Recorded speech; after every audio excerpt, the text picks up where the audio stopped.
Pahina 131 maninira. Ako.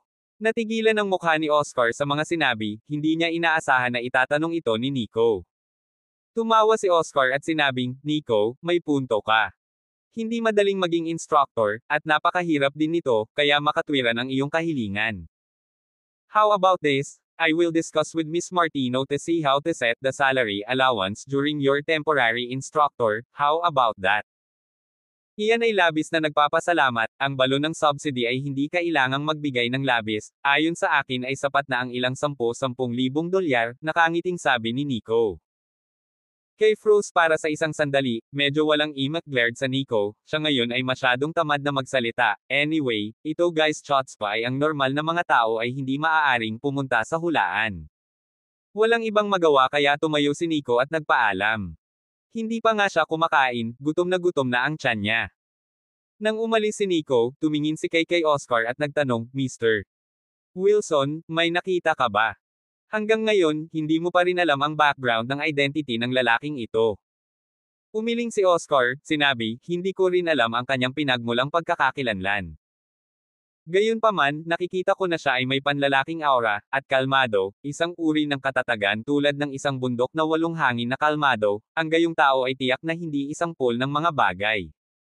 Kung bakit bumalik sa aming paaralan bilang isang security guard, hindi ko alam, wait and see what happens. Tumango si Kay, na kung saan higit pa o kulang ang nagpabilis ng tibok ng puso niya sa curiosity what the hell was Nico Bastard's origin. Bumalik si Nico sa Bamboo Residence. Pagbalik niya sa kanyang bahay, nakita niyang nakatago ang pinto, at itinulak niya ito papasok, umaasang makikita si Lucas sa kama na nakabakaka ang katawan ng Jade habang patuloy itong natutulog. Sa hindi inaasahang pagkakataon, pumasok ngunit walang tao sa bahay. Saan nagpunta ang babaeng ito? Wala siya sa tamang oras, nagmamadaling umupo sa kama, hindi ako naniniwala na bumalik siya ng lakas ng loob sa kama para. Naisip ni Nico sa kanyang sarili na siya ay nagkaroon ng isang magaan na tanghalian sa labas at kailangan niyang ipagpatuloy ang kanyang pagsasanay sa militar sa hapon, upang samantalahin niya ang oras na ito upang magpahinga sandali. Kakahigil lang ni Nico nang biglang bumukas ang cellphone niya at may hindi pamilyar na tawag. Sinagot ni Nico ang telepono, hello. Hello? Hello? Si Nico ba ito? Ako ito. Oo, mayroon kang kargamento na dumating sa Glassland Piers, kung may oras ka maaari kang pumunta at kunin ito. Okay, andito ako mamayang hapon. Okay, sa oras ng hapon, kailangan nating magdiskarga. Sige, salamat. Nagsalita si Nico at ibinaba ang telepono. Dumating na ba ang mandaragit ko? Pagbibilang ng oras, oras na talaga. Talagang inaabangan ko ang kilig ng gayong behemoth na tumatakbo sa lungsod. Hindi napigilan ni Nico ang mapangiti at bumulong sa sarili. Hindi alam ni Nico kung nasaan ang Glassland Piers, ngunit posible na sumakay ng taxi, ngunit kadalasang malayo ang daungan, at mas maganda kung may kasama ako sa paglalakbay. Pagkatapos ay tinawagan ni Nico si Ratty at nang sagutin ang tawag ay sinabi niya, hello, Ratty. Libre ka ba mamayang hapon? Libre, ano ang order ni Nico?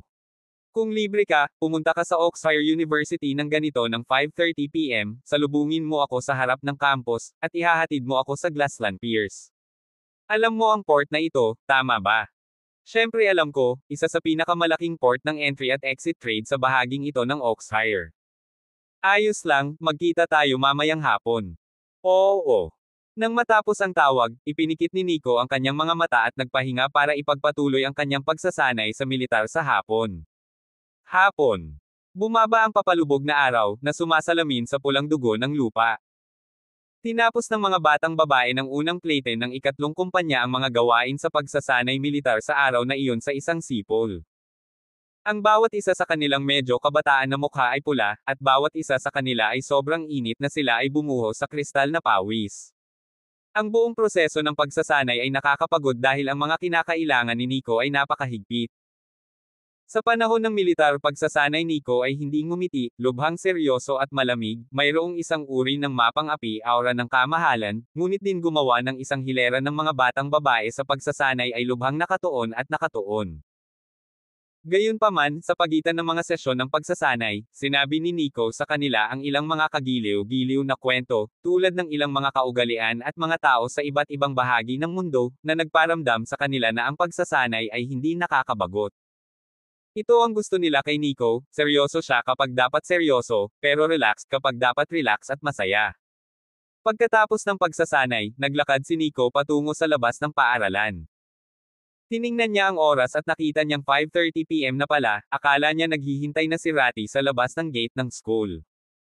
Sa labas ng gate ng paaralan, nakita ni Nico ang isang itim na pusat na nakaparada sa kanang bahagi ng gate ng paaralan, na eksaktong kaparehong kotseng minamaneho niya kagabi. Lumapit siya at bumaba ang bintana ng driver para makita ang magandang mukha ni Ratty, at ngumiti siya, "Nico, andito ka na pala." Sumakay si Nico sa kotse, bumunot ng sigarilyo at iniabot ang isa kay Ratty, na humihit-hit din ng isa, at sinabing, "Tara, punta tayo sa Glassland Piers." Mabuti. Napangiti si Ratty, pinaandar ang sasakyan at umikot palabas. "Nico, anong ginagawa mo sa daungan?" Hindi maiwasang magtanong ni Ratty. "Dumating na ang padala ko, pumunta ka at kunin." Sabi ni Nico. "Cargo. Kailangan ng padala ng barko." Natigilan si Ratty saglit, pagkatapos ay sinabing, "Siguro isang bagay na malaki, di ba?" Tumango si Nico at nakangiting sinabi, "Oo, malaki talaga. Kung gayon mas mabilis akong magmaneho." Nakangiting sabi ni Ratty, hindi na niya tinanong kung ano iyon, malalaman na rin niya pagdating niya. Umabot ng halos isang oras na pagmamaneho bago makarating sa Glassland Piers. Ito ang isa sa pinakamalaking trading port sa Oxfire, at ang mga pantalan ng daungan ay puno ng mga barkong nakaangkla. Ang pang-araw-araw na dami ng kargamento ng daungan ay napakalaki, na nireranggo ito sa nangungunang 10 daungan sa bansa, at ito ay isang mahalagang gateway sa dayuhang kalakalan ng Oxfire. "Pumunta sa Pier 8. Sabi ni Nico kay Ratty. Sumagot si Ratty at nagmaneho papunta sa kinalalagyan ng Pier 8. Pagdating niya sa Pier 8, bumaba si Nico sa kotse, kinuha ang cellphone at nakipag-ugnayan sa kabilang partido. Ilang sandali pa, may lumapit na lalaking nakauniporme sa trabaho at nakipagkita kay Nico. Tiningnan ng lalaki ang ID ni Nico, na-verify ang impormasyon ng pagkakakilanlan ng pick-up, at pagkatapos ay inakay sina Nico at Ratty patungo sa harapan. Naglalakad hanggang sa isang unloading point, itinuro ng lalaki ang unahan at sinabing, "Mr. Magnus, iyon ang iyong padala." Isang gilid ni Ratty kasama ang lalaki na nakaturo sa harap, isang tingin sa ilalim, si Ratty ang buong tao ay natigilan sandali, mukhang lubhang hindi kapanipaniwala. Ano ang nakita niya? Ito ay isang SUV. Upang maging tumpak, ito ay isang malabahimik na off-road na sasakyan, magaspang at matibay na istruktura ng katawan, lahat ay sakop ng makapal na layer ng steel armor, ang buong haba ng katawan ay lumampas sa 6 na metro, ang taas ay hindi bababa sa 2. 6 na metro o kaya, ang buong kotse sa kabuuan kung saan, invisible upang magdala sa mga tao ng isang hindi masabi na pakiramdam ng inis shock. Ito ay teknikal na hindi na maituturing na isang kotse, na para bang ito ay isang armored fighting vehicle. Dahil, ang kotseng ito ay eksakto kung ano ang tinatawag ng mundo na pinaka hindi mapigilan na sasakyan sa mundo, ang Paramount Predator. Pahina 132 maninira. Ay. Hindi mali si Ratty, ito talaga ang Paramount Predator. Dati ay sinundan ni Ratty si Cameron sa lugar ng Golden Triangle, sa lugar na iyon ng digmaan, ang kotse na ito ay paminsan-minsan din upang makita. Maraming mga lokal na armadong puwersa ang nag-modify sa kotseng ito sa isang tunay na armored fighting vehicle, mais ka pang singil, sa kalsada ay maaaring gawin ang anumang bagay. Ang Marauder ay tumitimbang ng hanggang 15 tonelada at hindi tinatabla ng bala sa mga pamantayan ng Level 3 na inaprubahan ng NATO. Nangangahulugan ito na ang pagsabog na ito na off-road na sasakyan ay hindi lamang makatiis sa mga pag-atake ng submachine gun at granada, kundi pati na rin ang pinsala mula sa mga anti-tank na minahan. Sa kalsada, ang kotseng ito ay matatawag na tunay na higanti, ang ibang sasakyan sa harap nito ay parang larwang kotse, ganap na madaling masagasaan at talagang hindi mapigilan. Nagulat si Ratty kung paano nasa bansa ang sasakyan na ito. Alam mo, ang kotse na ito ay ipinagbabawal na bumili sa bansa, kahit na maaari mong kayang bumili, ngunit din ganap na hindi maaaring sa kalsada. Upang mabili ang kotseng ito, sa pinakamaliit, kailangan mo ng 10 milyong dolyar, at kailangan mong patunayan na hindi ka terorista, patunayan na wala kang record ng kriminal, at upang sabihin ng detalyado ang layunin ng pagbili ng kotse na ito. Kahit na gawin mo ang mga punto sa itaas, ang panghuling lisensya sa kalsada sa puntong ito ay mas Stockmaster. Kaya naman, hindi naiwasang tingnan ni Ratty si Nico, alam niyang marami si Nico, at tiyak na hindi dinala ni Nico ang kotseng ito sa Oxfire bilang isang display para ilagay ito, dapat nasa kalsada. Kung paanong legal na naihatid ni Nico ang sasakyan sa kalsada, ito ay isang bagay na hindi na niya alam. Sa oras na ito, natapos na ni Nico ang pakikitungo sa lalaki at natapos ang mga pamamaraan ng paghahatid. Nakuha rin ni Nico ang susi ng kotse, binati si Ratty, nakangiting sabi, "Tara, punta tayo at subukan ang kotse." Oo. Ngumiti si Ratty at naglakad kasama si Nico papunta sa harapan. Habang papalapit ka, mas mararamdaman mo ang pakiramdam ng napakalaking dulot ng kotseng ito, na nagdadala ng hindi mailarawang mapang epang puwersa, pulang-pula na katawan sa refleksyon ng araw na parang isang patong ng dugo, kasama ang matigas at nangingibabaw na istruktura ng katawan, na parang isang halimaw na uhaw sa dugo ang tahimik na gumagapang. Kasabay nito, masigasig na nakita ni Ratty na ang kotse ay lisensyado, ang plaka ng lisensya ay puti, na may nakasulat na, Beijing, A. B5887, na nangangahulugang ito ay isang plaka ng militar, ang harap ng Beijing ay sa ngalan ng kabisera. Distrito ng militar. Nang makita ang napakalaking plaka na ito, hindi maiwasan ni Ratty ang bahagyang pagkalito. Binuksan ni Nico ang pinto ng kotse at pumasok. Ang interior ng kotse na ito ay simple at hindi mukhang maluho, simple at ginagamit, na may maraming mga pindutan sa center console na may iba't ibang mga pag-andar. Ang pag-upo sa kotse na ito, nagbibigay ito ng pakiramdam ng pag-upo sa ikalawang palapag at pagmamaneho, alam na ang taas ng kotse na ito ay umabot sa halos 2. 6 na metro, ang pag-upo sa loob ay nagbibigay ng isang pakiramdam ng matinding seguridad. Ito ay isang pakiramdam ng pagiging kanlungan ng bakal na kuta. Dumagundong. Ini-start ni Nico ang sasakyan, dumaan ang isang putok ng dagindong, parang isang higanteng hayop na umuungal, parang isang uhaw sa dugo at nakakatakot na hayop na nagising, ay muling nabubuhay, naglalabas ng isang nangingibabaw at walang kapantay na aura. Haha, ito ang uri ng kotse na dapat magmaneho ng isang tao, ito ay talagang sapat na malakas at sapat na cool. Mukhang nasisiyahan si Nico at hindi niya maiwasang mapangiti ng malapad. Nico, itong sasakyan sa kalsada, siguradong 1,000 ang turnaround rate ah. Ano ang Lamborghini, Ferrari, Bentley, itong mga tinatawag na luxury cars ay hindi sapat na makita, kahit na malapit na hindi maglakas loob na lumapit, o isang random na hiwa, ang lahat ng mga kotseng ito ay iangat palabas. Ngumiti pabalik si Ratty.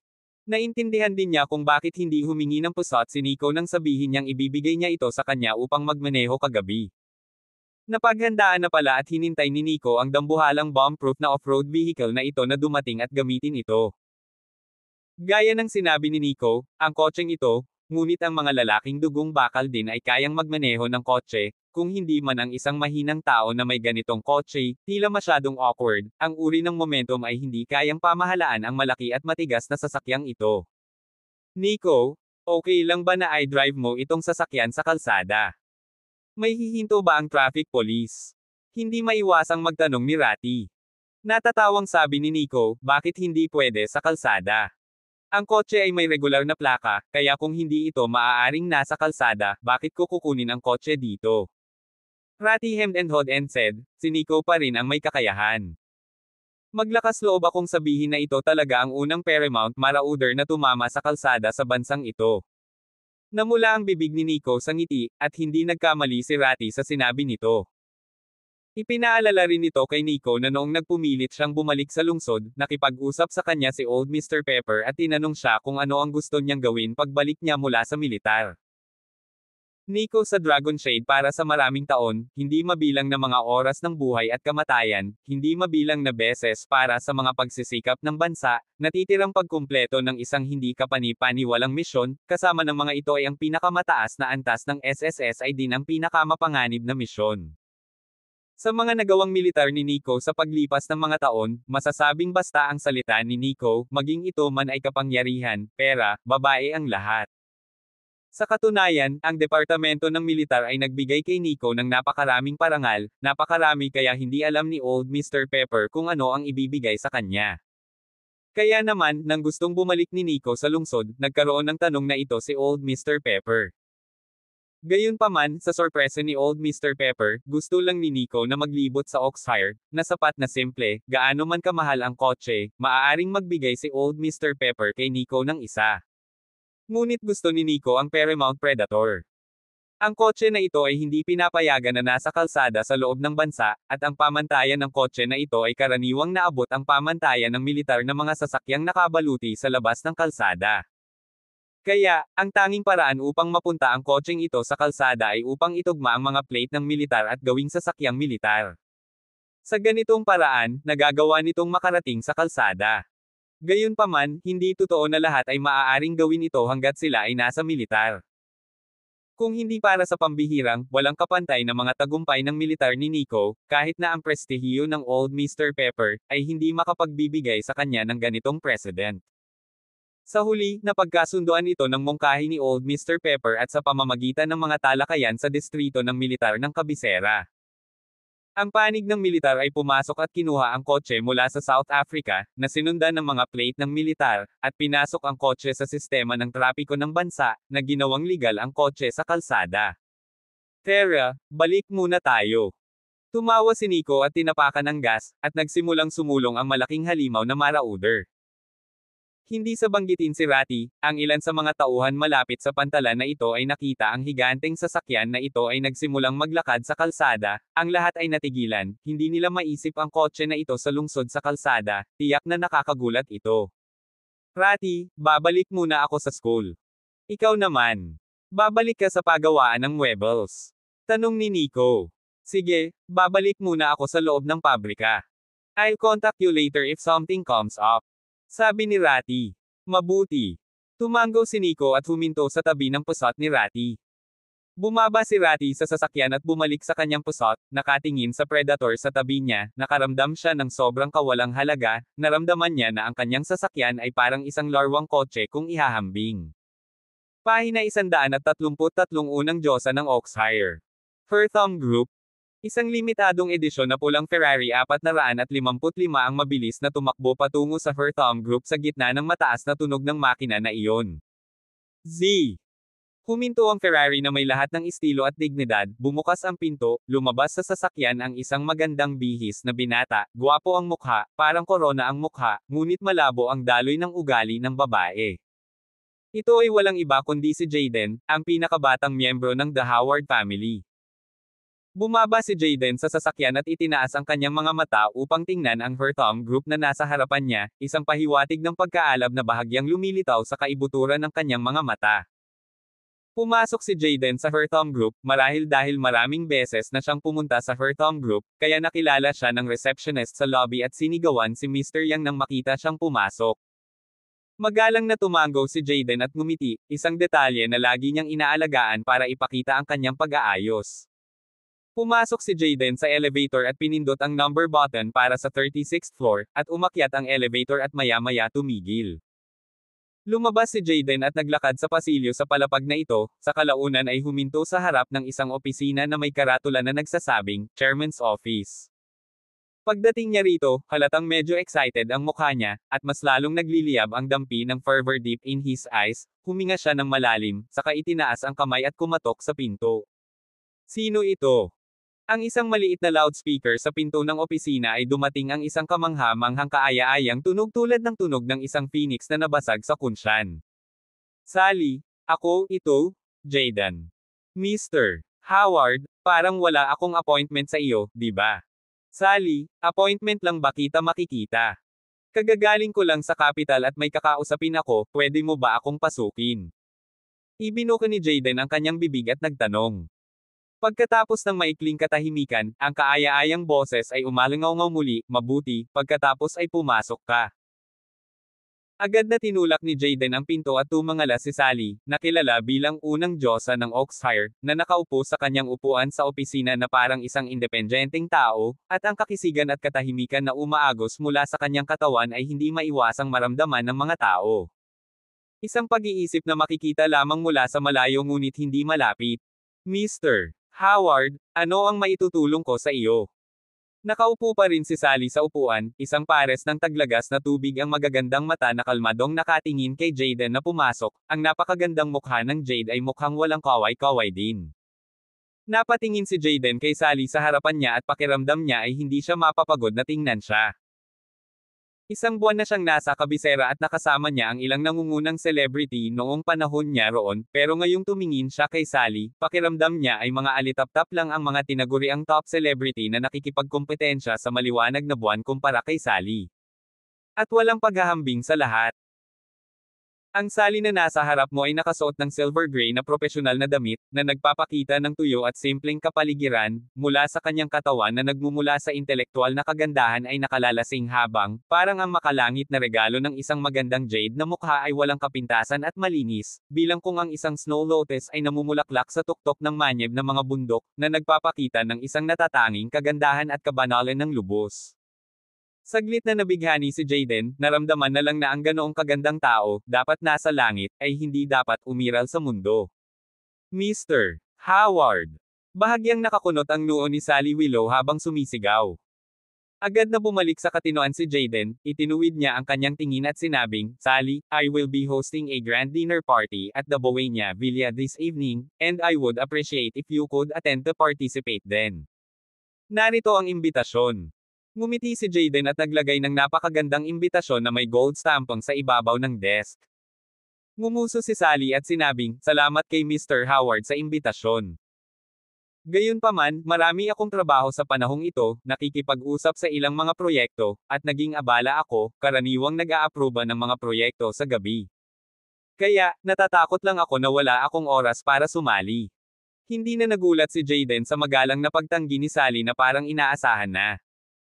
Sa katunayan, maraming beses na niyang tinanong si Sally noon, ngunit sa pangkalahatan ay magalang silang tinanggihan, at sa paglipas ng panahon, medyo nasanay na siya. Sally, alam kong madalas kang abala sa iyong trabaho at bihira kang dumalo sa mga party. Ngunit naparito ako upang imbitahan ka sa hapunan ngayong gabi dahil naisip kong makakatulong ito sa iyo para sa Hertham Group. Sabi ni Jaden sa tonong tila sincere na hindi masasabi. Sa pagkakataong ito, mukhang napaka-confident ni Jaden at tila nasa kanya ang mga card. Namilog ang mga mata ni Sally at nanatiling kalmado ang mukha habang nagtatanong sa murang tono, nakakatulong sa akin at sa kumpanya. Anong ibig mong sabihin? Heto ang bagay, ang hapunan ngayong gabi, si Mr. Shaw ng Beta Stone Company at Mr. Wells ng The Wells Family sa kabisera ay dumating din para lumahok. Mayroon akong napakagandang relasyon kay Mr. Wells at maaaring makatulong ako sa iyo sa ilang bahagi ng pakikipagtulungan. Sabi ni Jaden. Ang mukha ni Sally ay hindi maiwasang gumalaw ng bahagya pagkatapos marinig ang mga salita, na nagsasabi na ang Hertham Group ay nagsimula kamakailan ng isang bagong pakikipagtulungan sa enerhiya sa Beta Stone Company, at ang Hertham Group ay gustong pumasok sa bagong larangan ng enerhiya, na siyang mahalagang plano ni Sally para sa susunod na pag-unlad ng kumpanya. Sa industriya ng enerhiya, ang Beta Stone Company ay isa sa mga higanti. Bilang karagdagan, ang The Wells Family sa kabisera ay nagtataglay din ng maraming industriya ng domestic energy. Kung makakasakay tayo sa linya ng The Wells Family, kung gayon ang Hertham Group ay maaari ding magkaroon ng mas malawak na layout sa larangan ng bagong enerhiya. Malinaw na alam ni Jaden ang presensya ng Hertham Group sa bagong sektor ng enerhiya, kaya naman partikular niyang binanggit ito. Ang nakapagtataka lang kay Sally ay kung paano nalaman ni Jaden ang layout ng Hertham Group. Mr. Ang Shaws ay may kooperasyon sa negosyo sa aking panig. Dahil darating din si Mr. Shaw, pag-iisipan ko, at pupunta ako doon kapag may oras ako. Napaisip si Sally at saka sinabi. Nakita ni Jaden na medyo gumaan ang loob ni Sally, at tumaas din ang kanyang puso sa pananabik. Umakyat siya ng bahagya, tumingin sa oras at sinabing, Sally, tingnan mo 6:00 na, bakit hindi kita hintayin at pagkatapos ay sabay tayong pumunta sa Buena Villa? Hindi, kung pupunta ako mismo ang pupunta doon. Tanggi ni Sally. Hindi napigilan ni Jaden na sumimangot, talagang hindi kanais-nais ang marinig ang ganoong pagtanggi sa kanyang puso, paulit-ulit niyang niyaya si Sally na kumain mag-isa, ngunit hindi siya nagtagumpay. Sa pagkakataong ito, ayaw niyang madaling sumuko. Ang titig sa kanyang mga mata ay napansin ang isang ulo ng bala na tila may bahid ng dugo na nakapatong sa mesa ni Sally, at hindi niya namamalayan na lumapit siya at sinabing, Sally, kadalasan gusto mo pa rin ang ganitong uri ng mga gadget. Jayden, tumigil ka nga. Huwag mong galawin. Nagbago ang mukha ni Sally, sumigaw ito ng malakas at agad na lumapit at hinawakan ng mahigpit ang warhead sa kamay. Na-freeze ang mukha ni Jayden, hindi lang ulo ng bala ang ine-expect niya, pero naging dahilan ng matinding reaksyon ni Sally. Paano ka magiging ganito? Kailangan mong hawakan ang mga gamit ng ibang tao nang walang pahintulot, lumabas ka. Sally malamig na mukha, agad na naging isang maliit na impersonal, bilang kung ang warhead ay ang kanyang pinakamahalagang bagay, bilang karagdagan sa kanyang anumang run ay hindi pinapayagan na hawakan ang kalahati.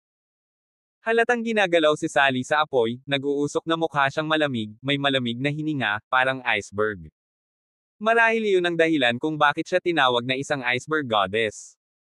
Medyo maputi ang mukha ni Jayden, hindi niya moari, ulo lang ng bala, how in Sally's eyes is so precious.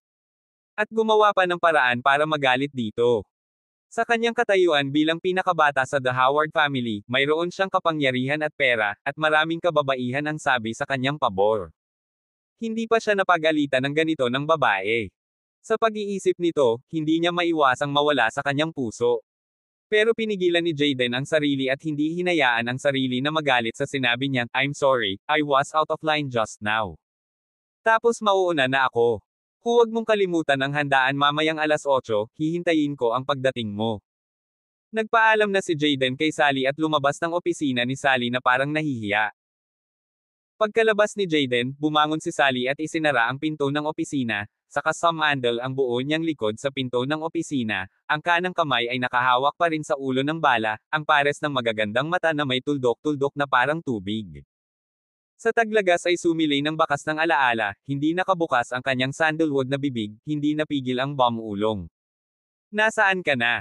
Bakit hindi ko mahanap ang balita tungkol sa iyo sa lahat ng paraan? Alam mo bang gusto na kitang makita ulit kahit sa isang tabi lang? Napakaraming salamat na wala akong oras para sabihin sa oras na iyon.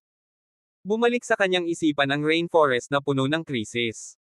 Tila nariyan ang malakas na tunog ng putok ng baril, mga pagsabog, at ang mga kalaban na may kahindek-hindek na mukha, pati na rin ang masangsang na amoy ng dugo at ang makakapal na pamatay na kapaligiran na tumatagos sa mga tainga. Parang bangungot ang lahat, bangungot sa impyerno. At tulungan siyang iwaksi ang bangungot na ito, na tulad ng isang maringal na bundok, tulad ng matayog na tao, paulit-ulit niyang kasama ang kanyang laman at dugo upang ipagtanggol siya mula sa paulit-ulit na pinsala, upang maprotektahan ang kanyang katawan at kaligtasan. Ang kanyang sarili ay may galos, na bahira ng dugo. Sa tuwing naiisip niya iyon, sumasakit ang kanyang puso, at isang halo ng pasasalamat at pagkakasala ang namamayani. Naalala rin niya na sa rainforest na iyon, hindi rin alam ng lalaki kung saan siya maghuhukay ng mga ugat para mamites ng mga ligaw na prutas, hayaan siyang nguyain at kainin, ang ilan sa mga ugat at ligaw na prutas ay talagang mapait, ang lasa. Na iyon ay natatandaan niya pa, hindi maganda. Sa lahat. Pero ngayon, ang pait na sarap ng panahong iyon ang naramdaman niya para alalahanin ngunit naging matamis na parang pulot, gusto pa niyang kainin itong mga ugat at ligaw na prutas na hinukay niya, may pagkakataon pa lang. Ibinigay mo sa akin ang natitirang bahagi ng aking buhay, ngunit hindi ko alam kung magkakaroon ako ng pagkakataon na makita ka muli sa buhay na ito. Marahan na napabuntong hininga si Sally sa kanyang puso, at ang kanyang magagandang mata ay puno ng pagkadismaya. Hindi niya alam na sabik na siyang makita siyang muli, ay ganap na wala sa puso ng pasasalamat na iyon, o may halong iba pang emosyon, sa madaling salita, gusto niya lang siyang makita, nais na hawakan ang kanyang katawan sa mga kamay. Ng mga iyon. Mga sugat.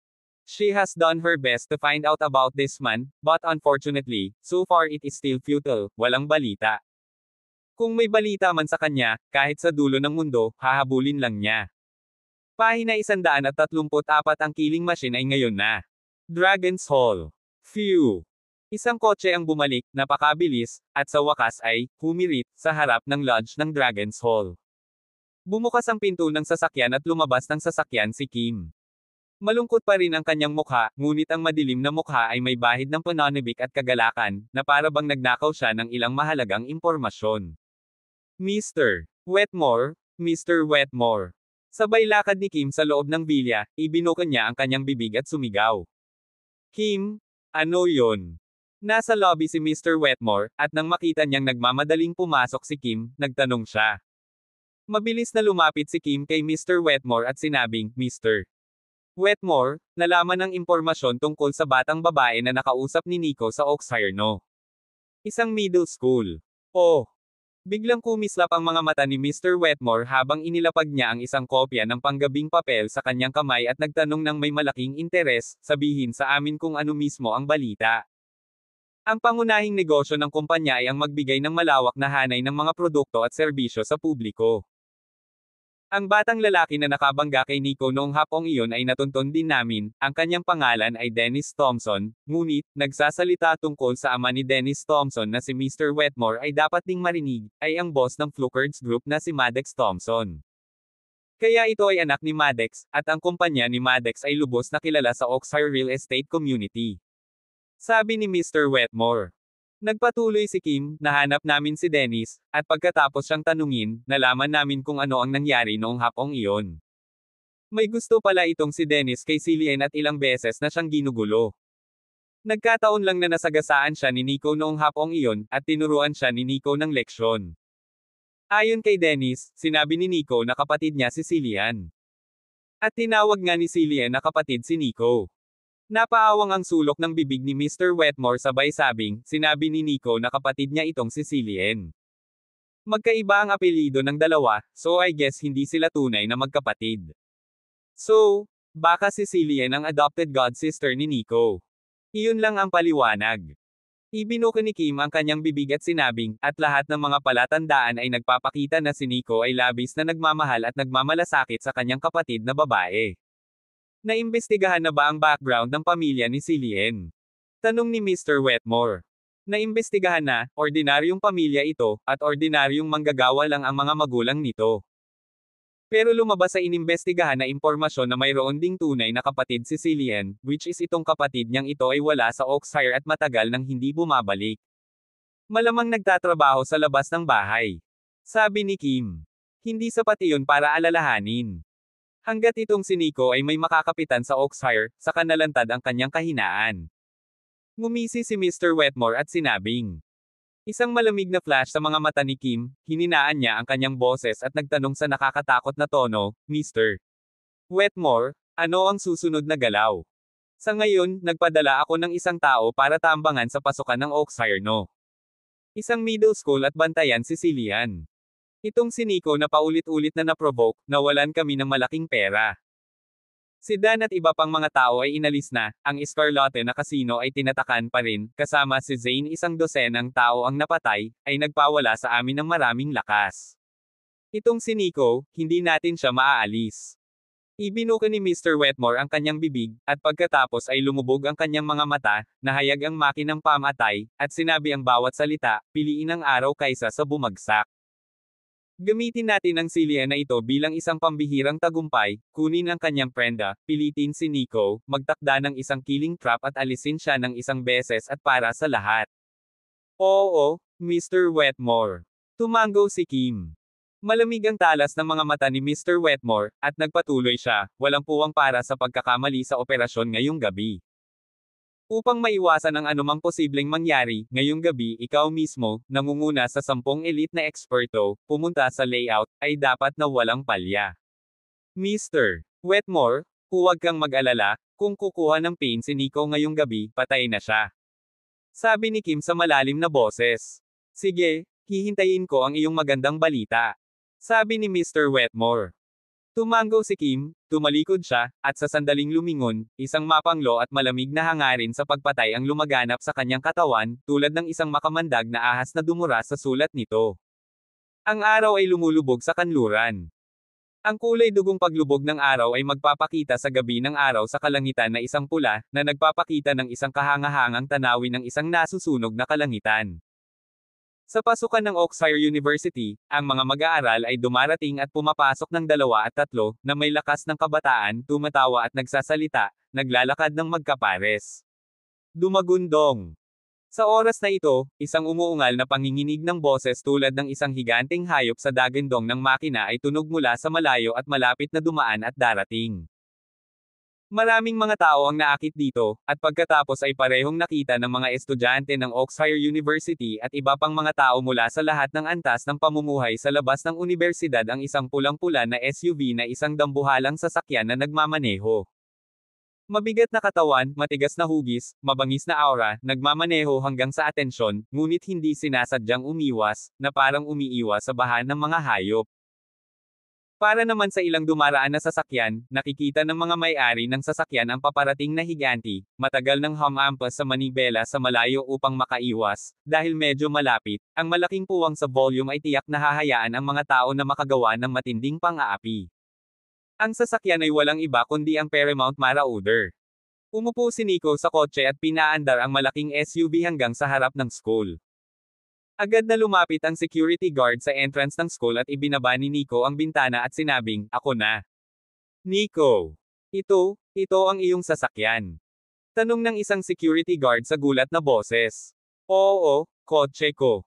Kara-rating lang ngayon, kaya kukunin ko na ang sasakyan." Sabi ni Nico. "Diyos ko, ito ang unang pagkakataon na nakakita ako ng ganitong kalaking sasakyan." Nagsalita ang guard at binuksan ang elevator barrier. "Ayos lang, marami kang makikita mamaya." Ngumiti si Nico, nagmaneho papunta sa campus at nagmaneho sa direksyon ng Bamboo Residence. Ang ganyang kalakihan ng sasakyan sa campus, natural na nakakaakit ng atensyon ng hindi mabilang na mga estudyante, maraming estudyanteng lalaki at babae ang mukhang gulat na gulat, baka sa mukha ng ilang lalaki ang pananibik, iniisip na kung kaya nilang magmaneho ng ganoong sasakyan, ito dapat ay napaka-estilo. Nang magmaneho si Nico hanggang sa Bamboo Residence, nakita niya ang isang marangyang sasakyan ng Bentley Mulsanne na nakaparada sa looban sa harap ng bahay ni Kay.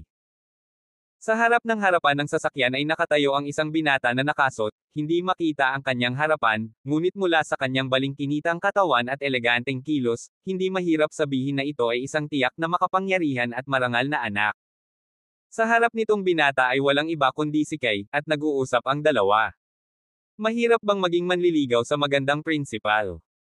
Lihim na naisip ni Nico, isang makapangyarihan at marangal na lalaki, na personal na nagmamaneho ng isang nangungunang luxury car na darating, ilang kababaihan sa mundo ang maaaring tumanggi.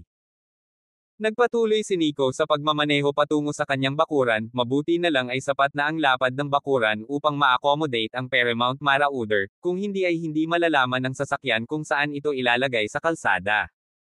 Pahina 135 pagpili ng lalaking kasama.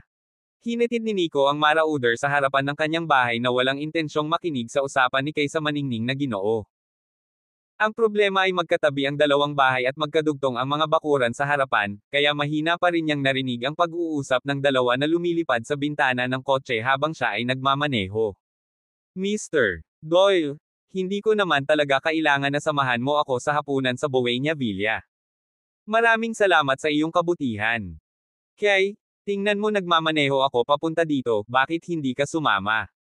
"Mr. Doyle, hindi ako dadalo sa hapunan ngayong gabi. Sobrang busy ko lately. Noon ko lang nalaman na dumadalo rin ang kaibigan kong si Sally ay naisipan kong pumunta. Yung escort naman, hindi na kailangan ng escort mo. Kay, sa tingin ko ay masyadong malamig para sa iyo na pumunta doon at mag-isa. Buti na lang may kasama kang lalaki. Hindi mo maiintindihan, hindi lalaki ang ibig kong sabihin in any other sense, but just a role as a greenleaf." Habang nag-uusap ang dalawa, halatang napansin nila itong Paramount Marauder na nagmamaneho.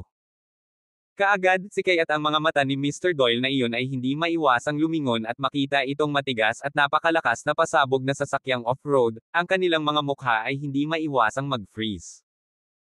Connor Doyle mata-flashed isang bakas ng sorpresa, siya ay nagmula sa isang kilalang background, malawak na karanasan, isang sulyap upang makilala ang kotse ay ang Paramount Marauder. Ang problema ay ang kotse na ito, hindi sa banggitin ang kalsada, ang bansa ay ipinagbabawal na bumili. Kaya, sa bansa lamang ay hindi maaaring makita ang isang Paramount Marauder, gaano man kayaman hindi ka maaaring mag-import upang bumili. Gayunpaman, ngayon ay nakakita na talaga siya ng isang totoong Marauder, ang kanyang puso ay hindi maiwasang makaramdam ng pagkagulat at hindi ka panipaniwala. Sa oras na ito, ipinarada na ni Nico ang Paramount Marauder sa harapan ng kanyang bahay, at itinulak niya ang pinto at bumaba. Nakita ito ni Kay, na kumikinang sa kanyang mga mata, at bumulong kay Connor at sinabing, "Sino ba ang nagsabing wala akong kasamang lalaki?" Kay sinong lalaking kasama mo? Tanong ni Connor sa gulat na boses habang lumilingon sa likod. Siya. Ibinuka ni Kay ang kanyang bibig at inabot.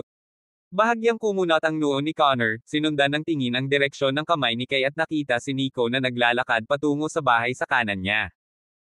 Nakita ni Connor si Nico, pero hindi niya akalain na siya pala ang tinutukoy ni Kay na pwedeng sumabay sa kanya sa hapunan, dahil naka-security uniform si Nico at mukhang guard ng school. Kahit na lumabas si Nico sa marauder na ito, hindi niya akalain na kay Nico ang sasakyan. Nahulaan niya na hindi si Nico ang tinutukoy ni Kay, kundi ang bahay. Sa katabing bahay kaya tumira ang kasamang lalaki na sinasabi ni Kay.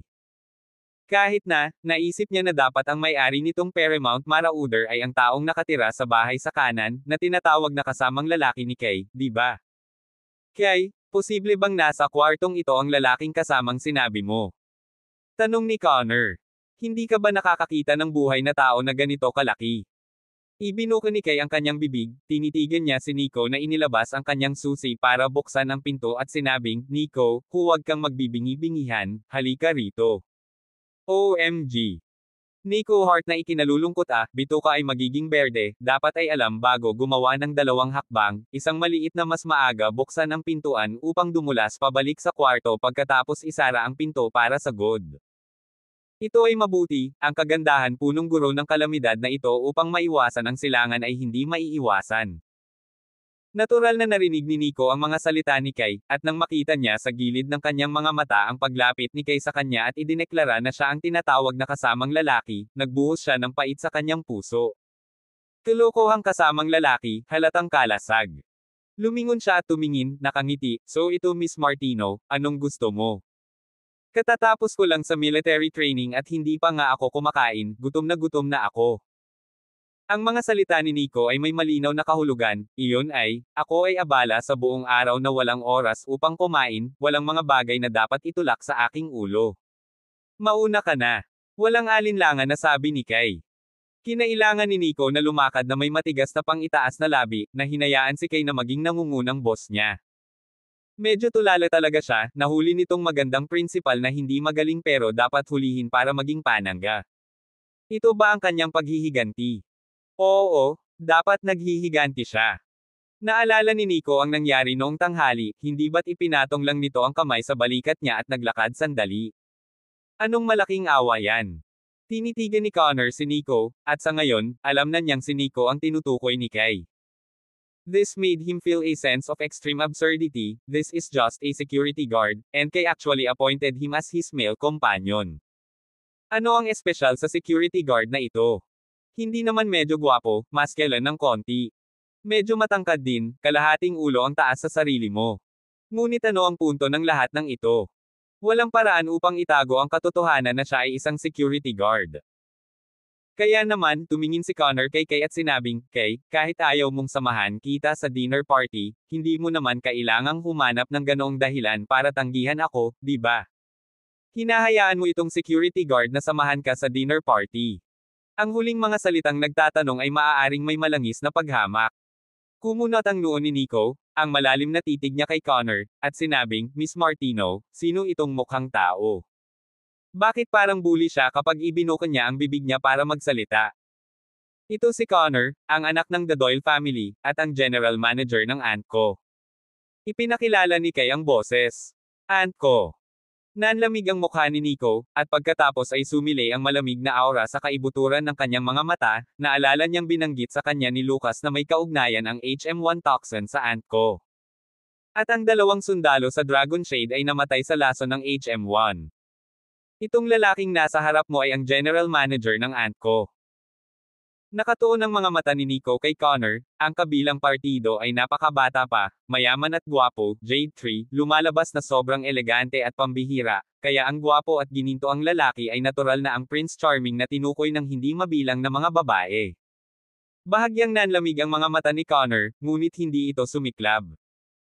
Sa kapangyarihan ng The Doyle family sa Oakshire at sa kanyang reputasyon sa Oakshire, sino ang maglalakas loob na magsabi ng ganoon sa kanyang mukha?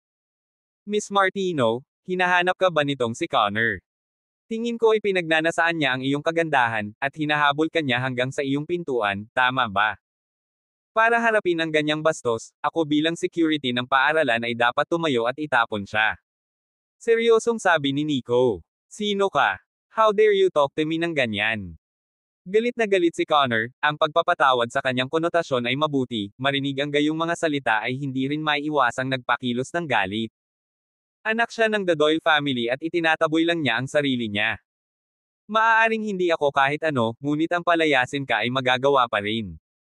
Ngumiti ng matamlay si Nico, at ang kanyang malalim na titig ay kumikislap sa nakatagong talas habang nakatitig kay Connor. Malapit nang magkasya si Connor nang, hindi niya namalayan, nataman niya ang tingin ni Nico at nakaramdam siya ng biglaang panganib. Nico, huwag kang pabigla-bigla. Nagmamadaling inabot ni Kay at hinayla ang braso ni Nico, kilala niya ang kamay ni Nico, sabi niya itapon mo si Connor na talagang magagawa, kaya naman hinayla niya si Nico, saka sinabing, Mr. Doyle. Sige.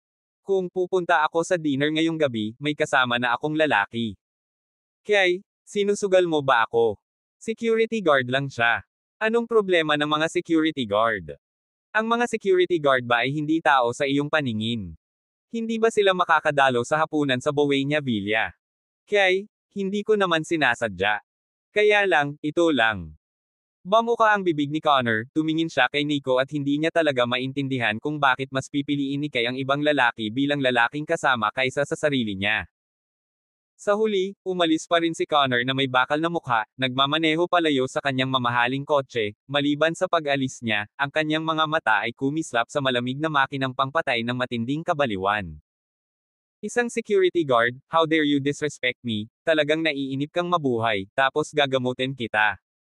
Pahina 136 na pupunta sa piging.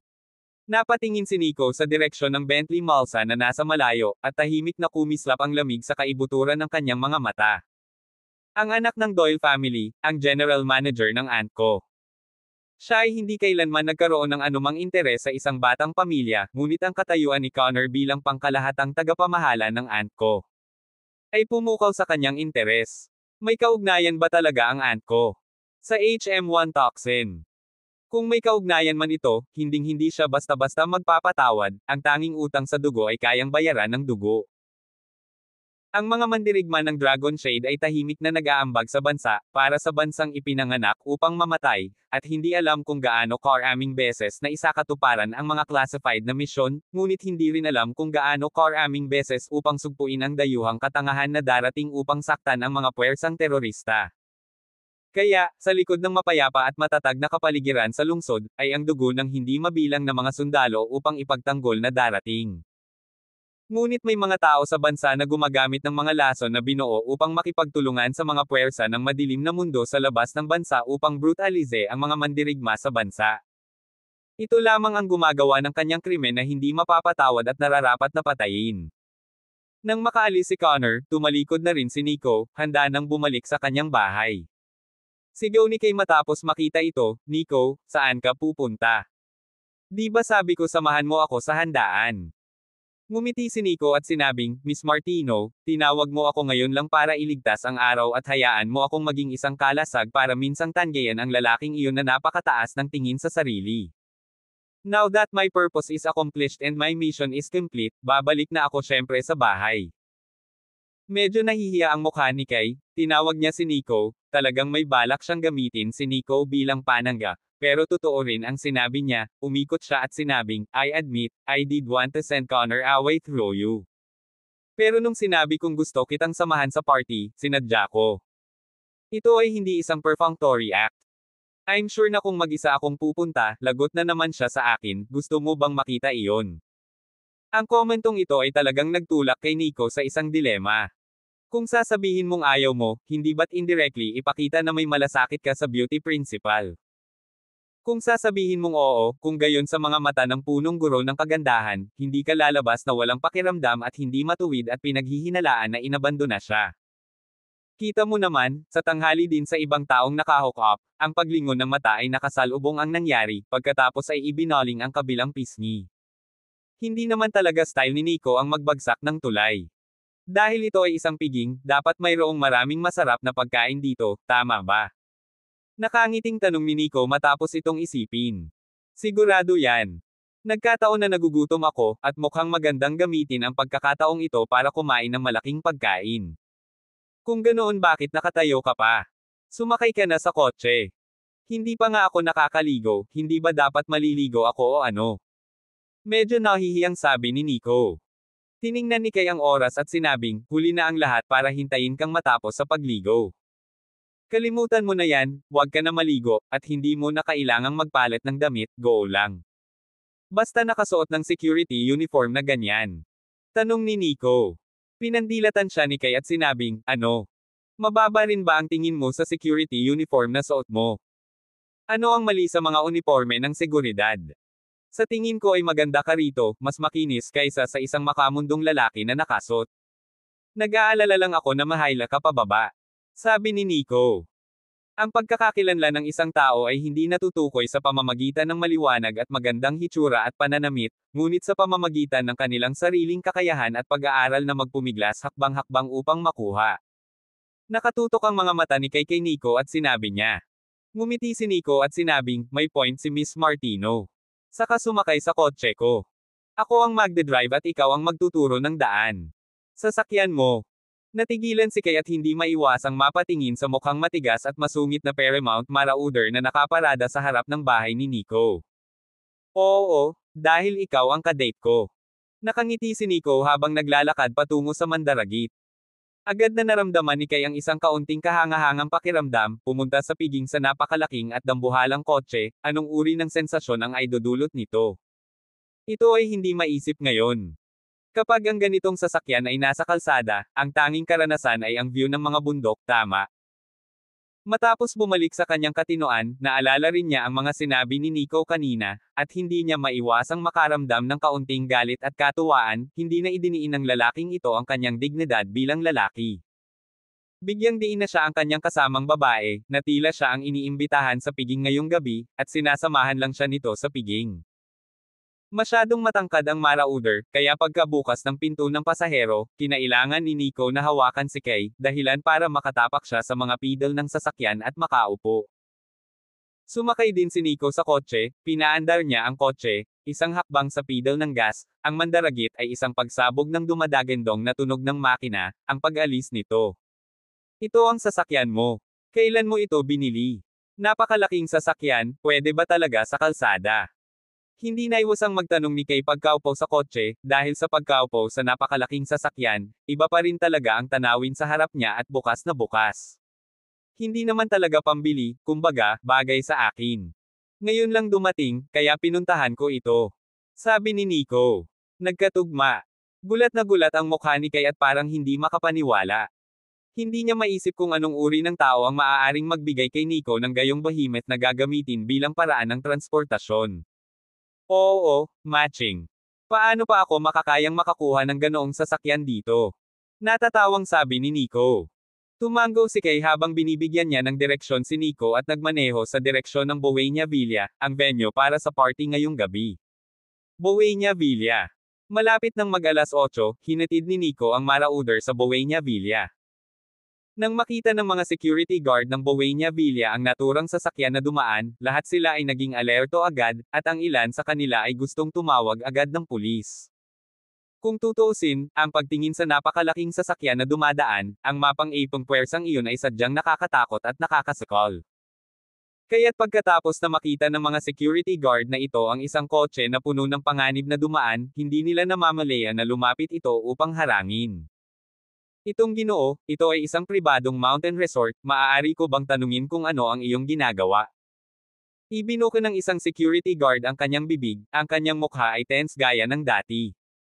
Hindi ba ito ang Buena Villa? Tanong ni Nico habang inihinto ang sasakyan at nakadungaw sa bintana. Oo. Tama, nandito ako para sa party. Ibinuka ni Nico ang kanyang bibig, nagmaneho siya at nakakita ng bakanteng espasyo para ihinto ang kanyang sasakyan. Pagkalabas ng sasakyan, tumingin siya sa kanang bahagi ng kanyang sasakyan ay isang Rolls-Royce Phantom, ang kaliwang bahagi ng kotse ay isang limited edition na pulang Ferrari 458, ang kanilang sariling sasakyan ay nakaparada sa gitna, ginagawa ang kaliwa at kanan ng kotseng ito ay kamukha ng larwang sasakyan sa pangkalahatan.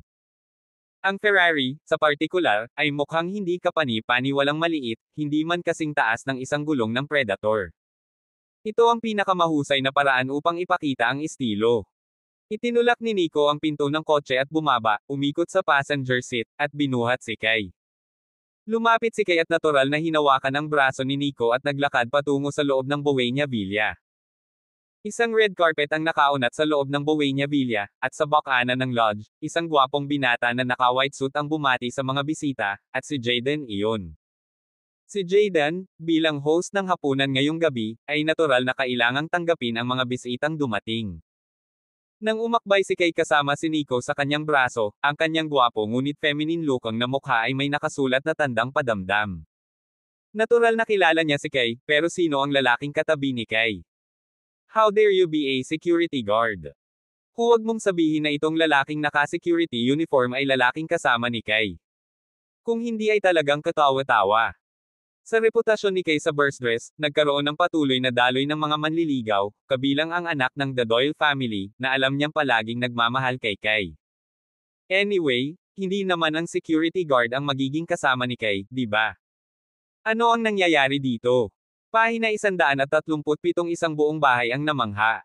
Sakto namang puno ng mga tandang padamdam ang mukha ni Jaden, hinawakan ni Kay ang braso ni Nico at naglakad ng husto.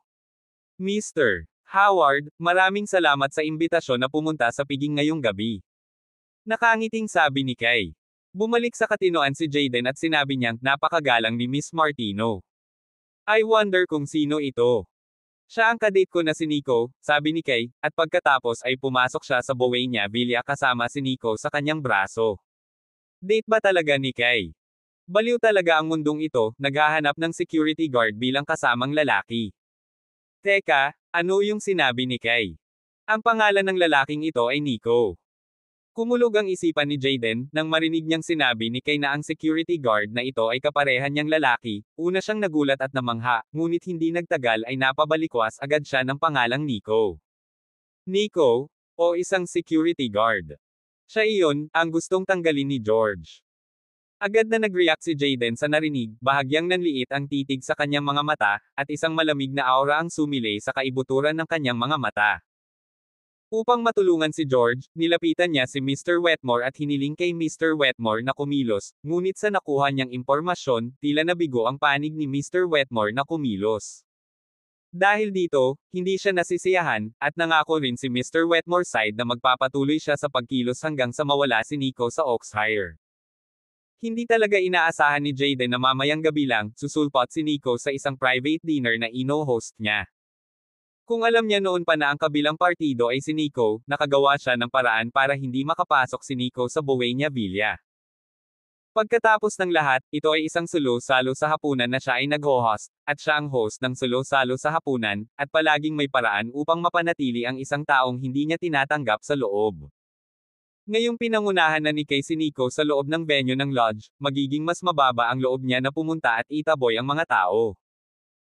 Kumikislap ang mga mata ni Jaden na may bakas ng mabangis na lamig, nakakapagtaka, hinayaan niyang pumasok sa venue ng party na pinag-host niya ang isang lalaki na gusto niyang harapin, dahilan para magkaroon siya ng sakit na parang kumakain ng langaw. Ang tanging magagawa niya ay mag-isip ng ilang pangkalahatang paraan para ipahiya at supilan si Nico kapag nagsimula ang party. Security guard lang, nakasuot ng security uniform at pupunta sa party ngayong gabi. Si Jaden mismo ay nakaramdam ng kahihiyan dahil lahat ng tao na dumalo sa party ngayong gabi ay mga high society dignitaries, at sa pagdating ni Nico ay pakiramdam niya ay mapapabagsak nito ang buong party. Pagdating ng panahon, ikaw ang mapapahiya. Kaya, nabalisa si Jaden at may apoy na tumutubo sa kanyang puso. Phew! Sa puntong ito, pumasok ang isang puting Maserati SUV. Tumingin si Jaden sa plaka at nagningning ang kanyang mga mata, nawala ang dati niyang sama ng loob at napalitan ng hindi maipaliwanag na pananibik at kilig.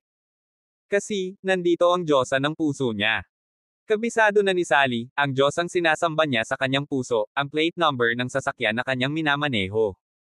Sa loob ng Bovenia Villa. Ang buong banquet hall ay marangya at maluwalhati, na nagpapakita ng isang pakiramdam ng matinding karangyan at karangyan.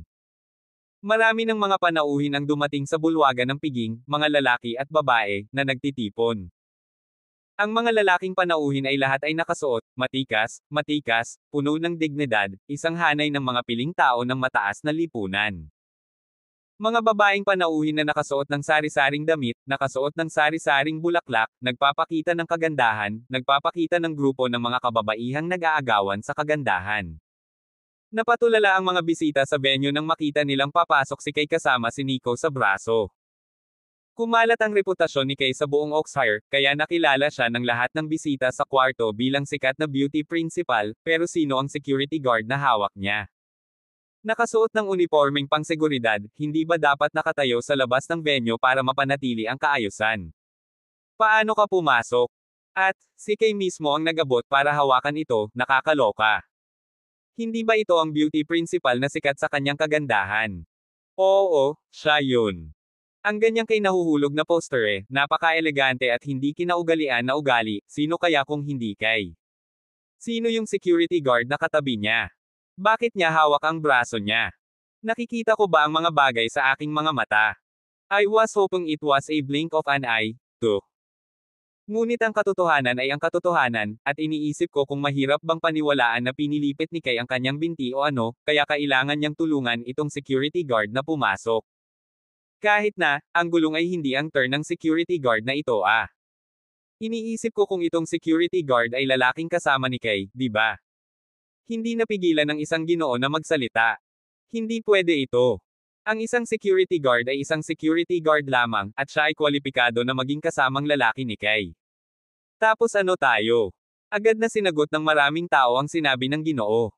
Sa kanila, marami rin ang humahanga kay Kay at inilista si Kay bilang Diyosa ng kanilang mga puso. Lahat sila ay mayaman at makapangyarihang maginoo, para sabihin na ang isang security guard ay maaaring maging kasamang lalaki ni Kay, na hindi katanggap-tanggap sa kanila, hindi ba ito nagpapakita na sila ay hindi kasing husay ng isang security guard? Halos umabot na sa tenga ni Nico at Kay ang mga ungol na ito.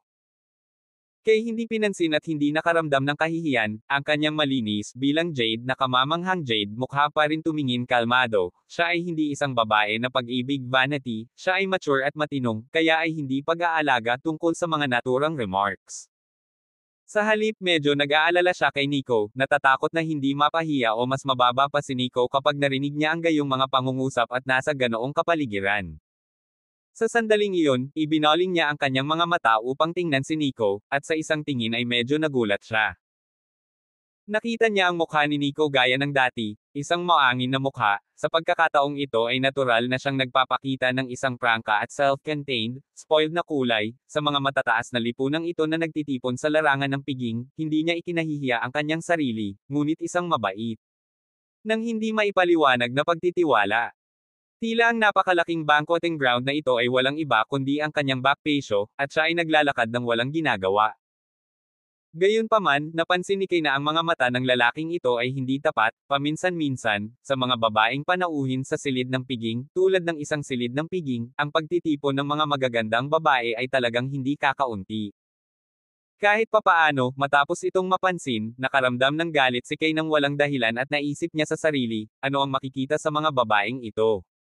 Sosyal lang sila.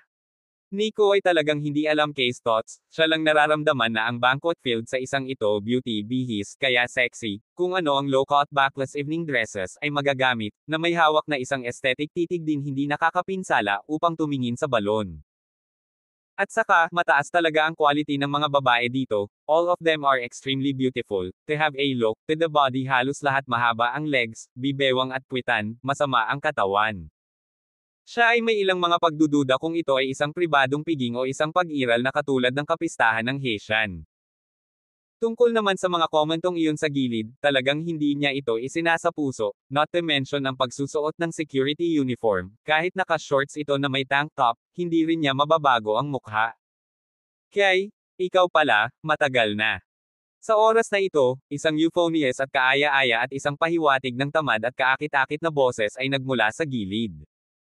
Napalingon si Kay at nakita niya ang isang silhouette na may walang katapusang mature charm na papalapit sa kanya, hindi niya napigil ang mapangiti, at sinabing, Stella, matagal na talaga, lalo ka talagang gumaganda. Kailan pa naging matamis ang bibig mo? In-style ang babaeng tinawag ni Kay na Stella, bago pa man siya dumating ay gumugulong na ang alindog ng maturity na parang alon ng tubig. Ang ganong estilo, ang lasa, sapat na upang maakit ang karamihan. Pahina 138 dumating ang Diyosa.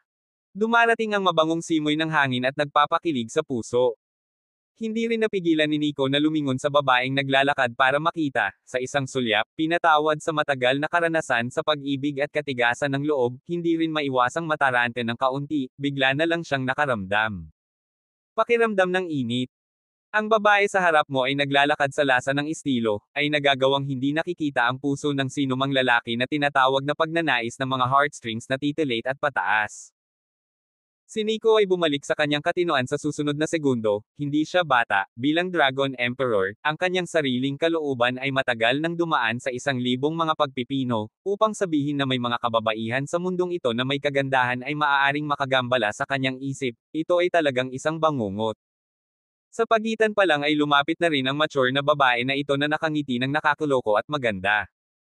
Ang mga kilay ay parang mga dahon ng willow sa unang bahagi ng tagsibol, kadalasang naglalaman ng puot sa ulan at kalungkutan sa ulap. Ang mukha ay parang peach blossom noong Marso, sa sarap ng buwan.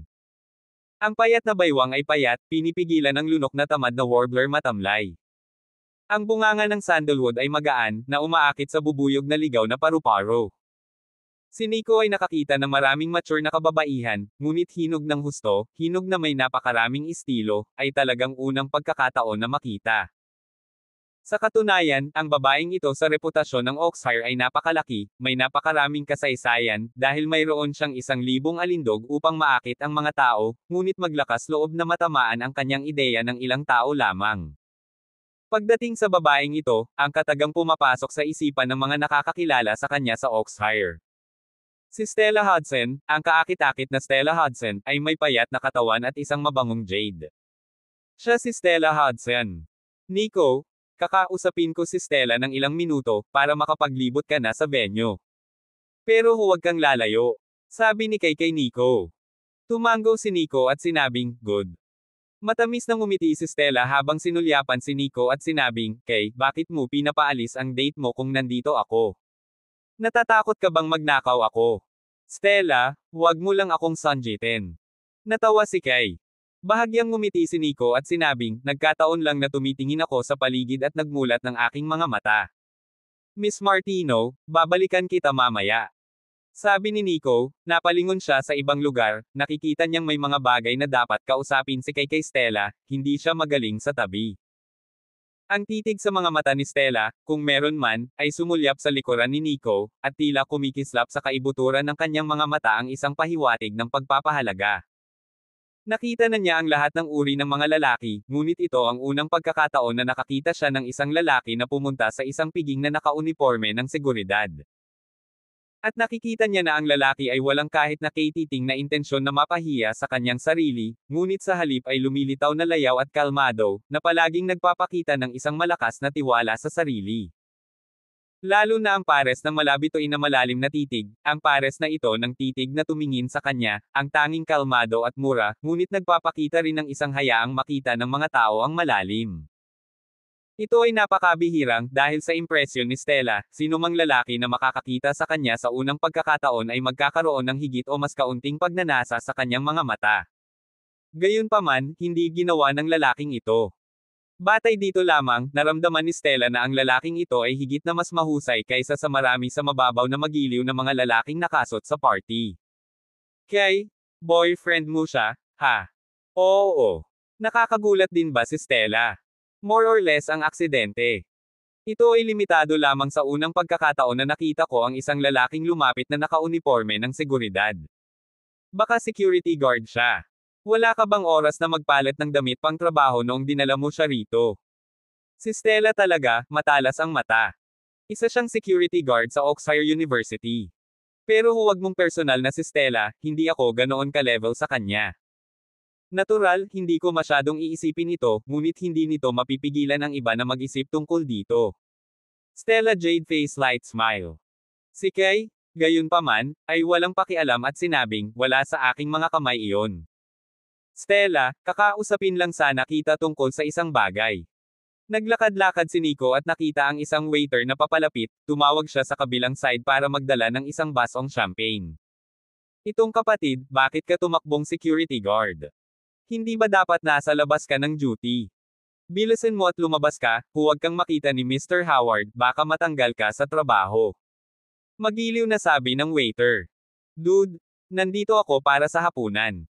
Huwag mo akong tingnan na naka-security uniform, alam mo ba ang pinagmulan nitong damit sa akin? Ito ay gawa ng kamay ng nangungunang mananahi ng royal costume na dalubhasa sa paggawa ng mga damit para sa royal family sa England. Mag-isa lang ako sa mundo, limited edition, understand. Ang kasalukuyang uso ay ang pagsusuot ng mga uniforme ng seguridad para maglaro ng husto. Malakas ang boses na sabi ni Nico, at sa sobrang pagkadismaya ng kabilang partido, kumuha siya ng isang baso ng champagne sa plato na dala ng waiter at humigop dito. Naglakad si Nico patungo sa 5 o 6 na magagandang babae na nagsama-sama sa mga sexy, kakaunti ang pananamit na damit. Anyway, idol din, humanap ng magandang babaeng kausap para maibsan ang boredom ay mabuti din. Kung hindi, hindi ba sayang ang oras na maging napakagwapo at mapang-akit? Tanging upang makita ang ilang mga magagandang babae ay malinaw na kono mukha, kilay ay pakikipag-usap tungkol sa isang bagay, ngunit ang ekspresyon ng mukha ay mukhang medyo matigas, ngunit hindi rin alam kung ang mga after effect ng open surgery kaliwa. Ang mga ito ay payat, lahat ay napakataas, bawat isa ay may isang pares ng mga higanteng bola sa ibabaw ng kanilang mga dibdib, kung gaano karaming silikon ang napuno ay hindi alam. Hay mga babae!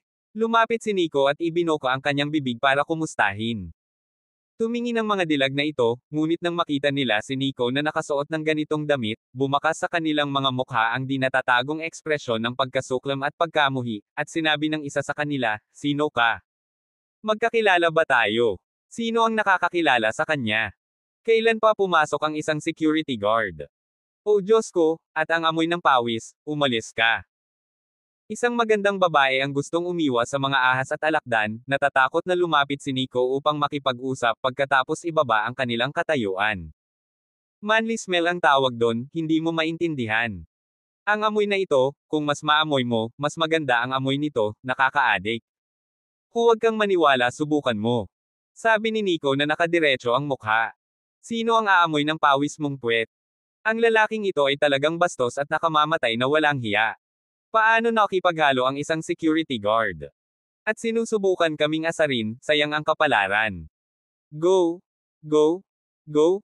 Tumabi tayo at lumayo sa kanya, hindi ko kayang maamoy ang pawis na amoy sa kanya. Itong ilang dilag na may naiinis na mukha ay aalis na. Huwag kang masyadong kabahan, gusto ko lang itanong kung saan ang banyo dito. Hindi nakaramdam ng hiya si Nico, hindi nagbago ang mukha at nakangiting tanong. Paano natin malalaman iyon? Talaga, tanungin ang sino man maliban sa amin. Oo, wala bang waiter dito?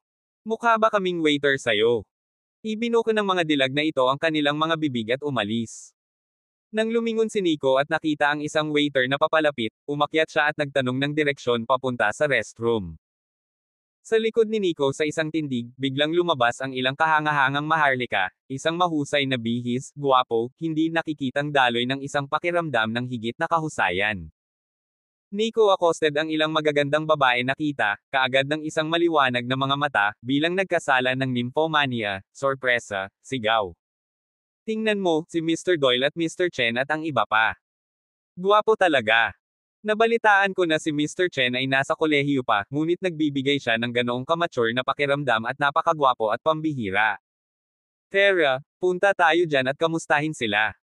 Ang iilang dilag na ito ay agad na sumalubong, ang isa ay puno ng mga kindat, ang ekspresyong iyon ay kulang na lang sa direktang pagluhod upang lumuhod. Ang lumakad ay walang iba kundi sina Connor, George at ilang iba pa. Si Connor ang nalaman na dumating si Kay sa Buena Villa at may kasamang security man. Naisip kaagad ni Connor si Nico, ang kanyang titig na malungkot, ay sinusubukang lumabas upang makita. Gayon din, nakatanggap si George ng balita na dumating si Nico sa party bilang kadate ni Kay, kaya hindi siya makapaniwala at gustong lumabas upang makita kung ano ang nangyayari. Hindi pinansin ni Connor at ng iba pa ang magagandang babae na tumatakbo palapit sa kanila sa sarili nilang pagkukusa. Naglakad siya pasulong at iniangat ang ulo nang makita si Kay nakausap si Stella. Nang maglalakad na sana siya ay bigla niyang nakita si Jaden sa entrance ng lodge, may kasamang magandang babae na may ngiti sa labi, papasok sa venue. Sally, ganito. Ang ganda talaga ng pagdating mo sa party ngayong gabi. Todo ngiti si Jaden, at ang buong mukha niya ay parang sobrang excited at kinikilig.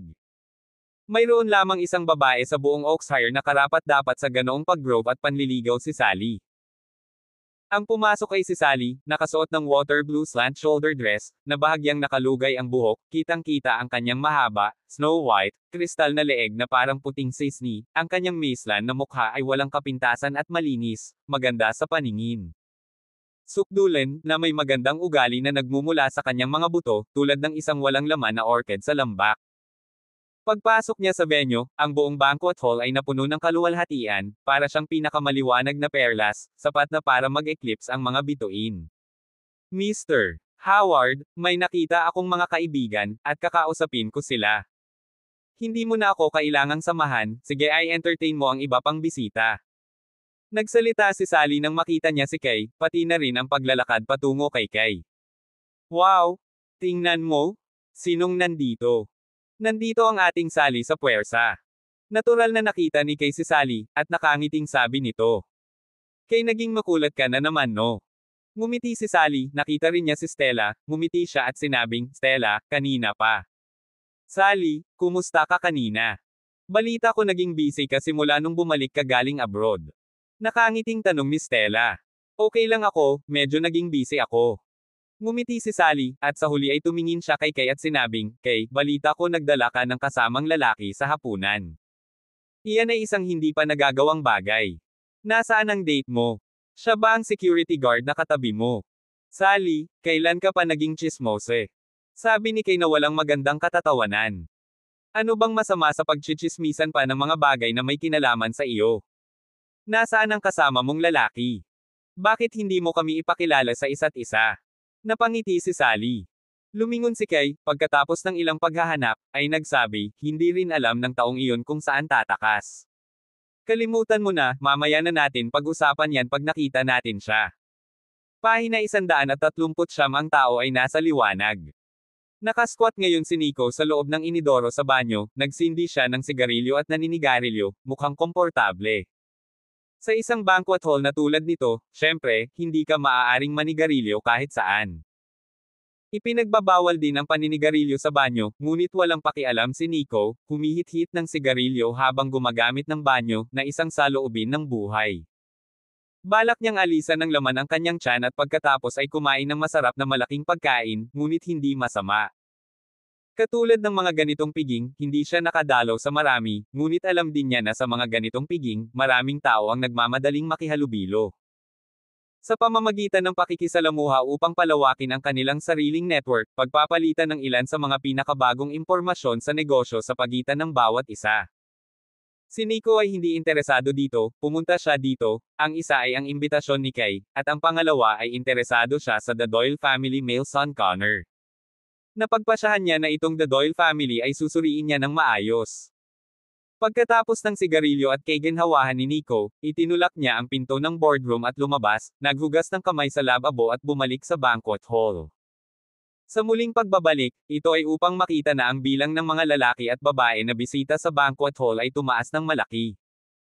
Naglakad si Nico sa direksyon ni Kay at Stella na nag-uusap, at nang makalapit ay nakita niya ang gilid ni Kay bukod pa kay Stella, at nakatalikod sa kanya ang isang babaeng naka-aquablo. Si raw ang kanyang likod, ngunit ang isang ito lamang ang bumalik, ngunit nagbigay ng pakiramdam ng napakalaking kagandahan. Tumingin si Nico sa mga mata, ngunit ang mga mata ay hindi maaaring makatulong ngunit, upang manatilis sa magandang likod para sa isang ilang segundo, hindi dahil siya ay kaya perpektong likod na aakit, ngunit siya ay tumingin sa puso pagkatapos ng isang kakaibang pakiramdam, siya frowned, hindi maaaring makatulong. Ngunit sabihin sa kanyang sarili, gaano kaunting pamilyar na pakiramdam. Nico, saan ka galing? Pumunta ka dito. Nang makita ni Kay si Nico, kumaway siya sa kanya at tinawag siya. Sa sandaling iyon, Kay sa harap ng Sally fiercely namumula paghinga ng husto, mahina niyang narinig ang tunog ng mga yapak na nagmumula sa likod, at ang hininga, ito ay napakapamilyar, kaya kalagim-lagim. Ito ba ang pangarap ko? Tila nawala ng kontrol sa katawan si Sally, hindi maiwasang manginig ng marahan ang mabangong balikat nito, at hindi niya mapatahimik ang puso kahit paulit-ulit na huminga ng malalim. Para bang may nararamdaman siya, agad na naalala ng kanyang isip ang figure, isang unipormeng panglaban na nabahiran ng dugo, ang matigas na linya ng mukha na pininturahan ng langis, at ang pares ng malalim, mahinahon, hindi maarok na titig na parang mga bituin. Maaari bang? Siya talaga. Sali katawan ng isang makina, paghinga ng hindi sinasadya pinabilis up, siya ang ilang mga hindi maglakas loob bumalik, natatakot na bumalik, ngunit isang dilaw na panaginip Ngunit sa pakikinig sa mga yabag sa likod niya na palapit ng palapit, sa wakas ay hindi niya maiwasang lumingon sa likod. Tulad ng taglagas na tubig na bumaha ang mga mata patungo sa harap ng isang tingin, tumalon sa mata ang isang uniforme ng seguridad na nakasuot ng isang prangka na lalaki, isang mukha angular, gwapo at gayunpaman ay isang lalaki at matigas na aura, invisible ay isang may kumpiyansa na intensyon na dominanti. Maging abo man ito, hinding-hindi niya makakalimutan ang mukha na ito. Nakaukit na sa puso ko, paano ko ito makakalimutan? Siya yun. Siya na talaga. Sa sandaling iyon, ang mga mata ni Sally ay hindi maiwasang magbasa, at ang kanyang mga kamay ay nanginginig. Bang! Isang malambot at malutong na tunog ang umalangaw sa malaking banquet hall, at ang baso ng alak na hawak niya ay nabasag sa lupa, na nagkapira-piraso. Ilang saglit, napunta ang mga mata ng lahat sa banquet hall. Gayunpaman, hindi napapansin ni Sally ang katotohanan na para sa kanya, ang oras ay tila nagyelo sa sandaling ito, ay nagyelo. Ang mga tao ay naghahanap sa kanya ng 1,000 degree, biglang lumingon, ngunit ang tao ay nasa liwanag. Nagyelo ang oras, at parang ang lalaking nasa harapan mo na lang ang natitira sa pagitan ng langit at lupa. Sandaling nasa lugar ang isip ni Sally, at ang buong tao ay natulala at kahoy. Siya yun. Siya na talaga. Iniisip niya ang taong hinahanap niya simula nang umuwi siya. Naka-security uniform na ngayon si Rao, at hindi na pininturahan ng langis ang mukha na iyon, ngunit 100% siyang sigurado na siya nga ito. Siya ay sinubukan ng lahat, naubos lahat ng paraan, ay hindi mahanap ang kalahati ng isang palatandaan, ngunit hindi naisip na ngayong gabi ng isang turn, ngunit nakilala. Sa sandaling ito, naramdaman na lamang niya na napakabait ng langit sa kanya. Natural na nakita din ni Nico ang babaeng nasa harapan niya, that moment, medyo natulala din siya, nag-set off na ang puso niya ng shocking wave, hindi niya akalain na nagligtas pala ang babae sa Project Amazon a month ago, nakatayo ngayon. Sa harap niya, ang mundo ay malaki, ngunit maliit. Sa dagat ng mga tao, ang babaeng inaakalang wala nang makakaharap, sa sandaling ito ay hindi inaasahang nakilala. Gayunpaman, ang mukha ni Nico ay mukhang kalmado, tulad ng isang alon na lawa, lahat ng pagtataka at pagkamangha ay pinigilan sa kanyang puso, hindi ipinakita. Tiningnan niya lang si Sally, pagkatapos ay napunta ang tingin sa mga mata niya kay Kay at sinabing, Miss Martino, gusto mo ba akong makita, ha? Namangha ang maraming tao sa kwarto, lalo na sina Kay at Stella, na naramdaman lang nila na lampas sa inaasahan ang reaksyon ni Sally. Si Sally ay nagmula sa isang malaking pamilya, dahil ang pagkabata ay may napakagandang konotasyon at ugali, anuman ang mga bagay na nakatagpo ay maaaring maging mahinahon at madaling harapin, katulad ng uri ng pagkawala ng init ngayon, ay talagang hindi pa nagagawa. Kaya naman nagulat sila at nagtaka. Nagtataka ito lalo na sa kanila dahil ganito lang ang naging reaksyon ni Sally nang makita niya si Nico. Sa karanasan at konotasyon ni Sally, hindi siya magkakaroon ng ganoong kaguluhan na reaksyon kapag nakakakita ng lalaki, di ba? Bumalik nga sa katinoan si Kay, sabi niya, actually wala lang, medyo na-curious ang kaibigan kong ito tungkol sa iyo at gusto kang makilala. Bumalik na rin sa katinoan si Sally, marahas siyang huminga ng malalim bilang paraan para pakalmayan ang kanyang panloob na excitement, tumingin siya kay Nico at tuwang-tuwa at kinikilig na sinabi, ikaw pala, I see you again. Hindi man lang ako nagkaroon ng pagkakataon na magpasalamat sa iyo. Miss Martino, ito ba ang iyong kaibigan na magandang babae? Pinutol ni Nico si Sally habang sinulyapan siya at nagpatuloy, pero bakit hindi ko maintindihan ang sinasabi niya? Hindi pa tayo nagkikita kanina, di ba? Sa mga salitang ito, biglang nagbago ang mukha ni Sally at sinabi niyang, pwede ba, hindi mo na ba ako naaalala? Nagkita na tayo, niligtas mo pa ako. Miss Martino, ano ang pangalan ng iyong kaibigan? Tanong ni Nico na nakakunot ang noo. Sally, walang malay na sagot ni Kay, siya mismo ay nakaramdam ng pagkalito, nakikinig sa mga salita ni Sally, na alam nila ni Nico. Iniligtas din siya ni Nico. Pero bakit tinatanggihan ito ni Nico? Anong kalokohan ang nangyayari dito? Miss Tom? Maling tao yata ang iniisip mo. Hindi kita kilala noon. Nagsalita si Nico, tapos ngumiti siya at sinabing, ibig sabihin kamukha ko yung kilala mong lalaki. Nakakagulat sa akin, mahirap paniwalaan na may mga lalaki sa mundong ito na kasing gwapo at gwapo ko. Namumutla ang mukha ni Sally, marahang nanginginig ang maselang katawan, hindi makapaniwalang tumingin kay Nico, hindi niya maintindihan kung bakit hindi siya kilala ng lalaking ito, kung bakit lumingon ang lalaking ito at naging estranghero. Hindi kaya panaginip lang ang engkwentro sa rainforest na iyon noong nakaraang buwan. Hindi kaya nakalimutan na niya ang lahat ng karanasan sa buhay at kamatayan sa rainforest na iyon noong isang buwan. Bakit ganon? Sigurado siya na ang lalaking ito ay siya, ang lalaking makapangyarihan sa lahat, makapangyarihan, may tiwala sa sarili at napakalaki sa kagubatan, ang lalaking nagligtas sa kanya, bakit ayaw nitong kilalanin siya ngayon? Hindi ako nagkakamali, ikaw pala. Ngunit bakit ayaw mong ipakilala ang iyong sarili sa akin? Ibinuko ni Sally ang kanyang bibig, ang kanyang mga mata ay mayroon ng mga kristal na luha na lumalabas mula sa mga ito, kumakalat sa kanyang mga mata, dumudulas mula sa mga sulok ng kanyang mga mata kasama ang kanyang napakagandang jade na mukha. Nang makita ito ni Kay, hindi niya napigil ang umakyat at hawakan ang kamay ni Sally, at sinabing, Sally, ano bang nangyayari sa iyo? Napagkakamalan ka bang iba?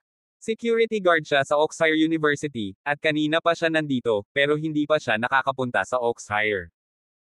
Tumingin si Stella kay Sally, at pagkatapos ay kay Nico, at may ilang malalim na pag-iisip ang dumaan sa malandi na mga mata na iyon, at umakbay din siya at ilang beses ding pinaginhawa si Sally. Si Nico ay parang nobody pa rin, kung tutuusin.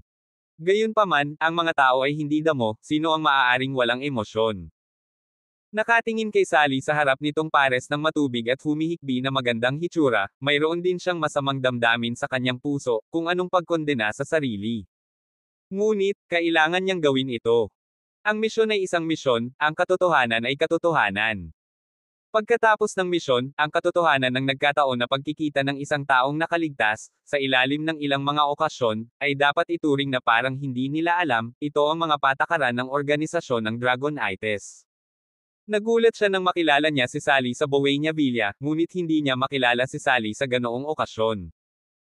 Ang mga makakadalaw sa piging ngayong gabi ay pawang mga high-profile na tao sa Oxfire, bawat isa ay may kapangyarihan at impluwensya, na may malakas na network ng mga kontak at impormasyon. Kapag nakilala niya si Sally at isiniwalat niya ang katotohanang nailigtas niya ang buhay ni Sally, magiging kapansin-pansin ito. Security guard lang siya, at si Sally naman ang chairman ng Herthom Group, na kasing taas ng isang diyosa, kaya paano magkakaroon ng crossover sa pagitan nila? Sa ganitong paraan, ang ilang mga tao ay sumusunod sa lead na ito sa bakas, maaaring malaman ang kanyang mga anomalya sa pagkakakilanlan.